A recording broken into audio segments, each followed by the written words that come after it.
रामू, खरंच सांगते, तू माझी चिंता करणं सोडून दे. तुझा त्याग आणि तुझा परिश्रम हीच माझी शक्ती आहे. जय भीम मित्रांनो, आजच्या व्हिडिओमध्ये बाबासाहेबांनी माता रमाईला पत्र लिहिलं ज्यावेळी ते लंडनला होते. हे पत्र प्रेम, आदर, सन्मान, त्याग, बलिदान आणि प्रामाणिकता काठोकाठ भरलेले दिसते, जसं जमिनीला स्वर्ग मिळाला. मित्रांनो, ह्या पत्रावरून बाबासाहेब माता रमाईवर किती प्रेम करत होते हे दिसते. बाबासाहेब पहिलीच हाक मारायची, रामू, विश्वाचे रत्न, जे भारताचे भाग्यविधाते, संपूर्ण शोषितांचे बाबा. तर विरोधातले लोक जळाजळा घाबरत. तर पीडित लोक एका शब्दासाठी जसं काही डोळ्यात तेल टाकून वाट बघायचे. एवढंच नाही मित्रांनो, बरंच काही. पण मला त्या ज्ञानाच्या महासागराचे वर्णन करणं शक्य कसे होईल? मी आपले बोलण्याचा प्रयत्न करते. तर बाबांच्या पहिल्या हाकेतच रमाई पूर्ण दुःख विसरायची.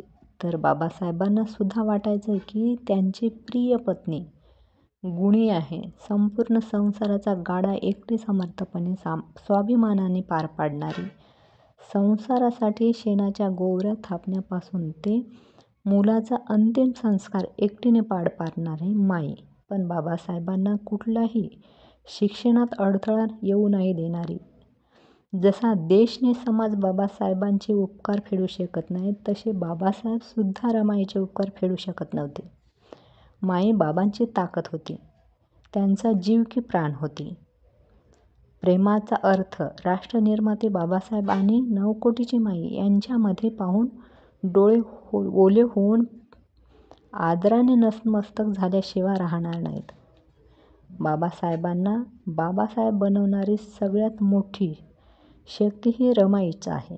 बाबासाहेबांची आणि रमाईचं प्रेम हे शब्दात सांगणं शक्य नाही. 30 डिसेंबर 1930. प्रिय रामू, तू कशी आहेस आणि यशवंत कसा आहे? माझी आठवण काढतो का? त्याची काळजी घे रमा. आपली 4 मुलं सोडून गेले. आता यशवंतच तुझा एकटा पोटगोळा आहे. तुझा त्याच्यावर आपल्याला जास्त लक्ष द्यावं लागेल. चांगलं शिक्षण देऊन त्याचं भविष्य घडवावं. त्याला निमोनिया आहे. माझ्या पुढे खूप अडथळे आहे. सामाजिक गुंता आहे. मनुष्याला धार्मिक गुलामीच्या आर्थिक आणि सामाजिक असमतोल मिटवायचा आहे.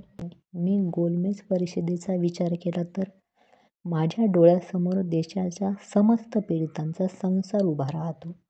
दुःखांच्या पहाडाखाली या लोकांना हजारो वर्षापासून गाडलं गेलंय. या पहाडाखाली काढायचा मी मार्ग शोधत आहे. अशा वेळी माझं ध्यान विचलित करणारं काही झालं तर माझं मन पेटून उठते. अशा मनस्थितीमध्ये मी यशवंतला निर्दयतेने मारलं होतं. त्यावेळी तूच म्हणत होती की त्याला मारू नका, नासमज आहे तो, त्याला काय समजते, असं म्हणून तुने यशवंतला आपल्या कुशीत घेतलं. पण रमा, मी निर्दयी नाही ग. मी क्रांतीने बांधल्या आणि आगीशी लढता लढता कधी मीही अग्नी झालोय आणि याच अग्नीची चटके कधी तुला आणि कधी यशवंतला होरपळून टाकते.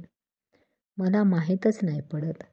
रमा, माझ्या बारकायावर लक्ष दे. ज्यावेळी बाबासाहेबांना जाणीव व्हायची त्यावेळी ते व्याकुळ व्हायचे. माझं मन खूप भरून आलं. कामाच्या व्यापाने बोलू शकलो नाही. मन खूप बेचैन झालं. माझ्या मनाच्या हर एक कोपऱ्यात फक्त तूच आहे रमा.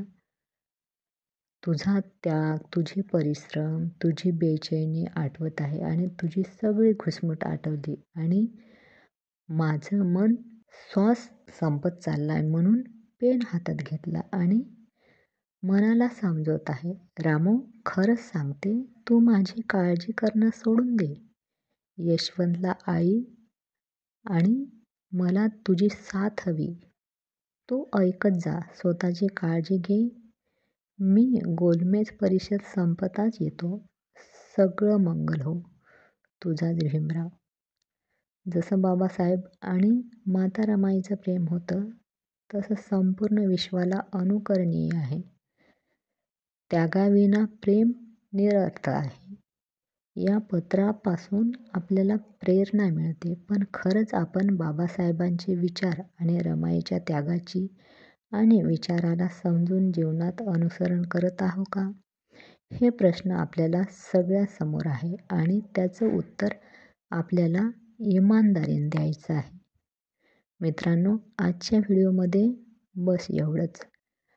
या आपल्या चॅनलवर मी बाबासाहेबांच्या जीवनावर आणि विचारावर खूप मेहनतीने व्हिडिओ बनवते. जर आपण बाबासाहेबांना मानत असाल तर नक्कीच व्हिडिओला सपोर्ट करा. चॅनलला सबस्क्राईब करून लाईक करा, शेअर करा. आपण व्हिडिओ बघितल्याबद्दल धन्यवाद. आपला दिवस शुभ हो. जय भीम, जय संविधान.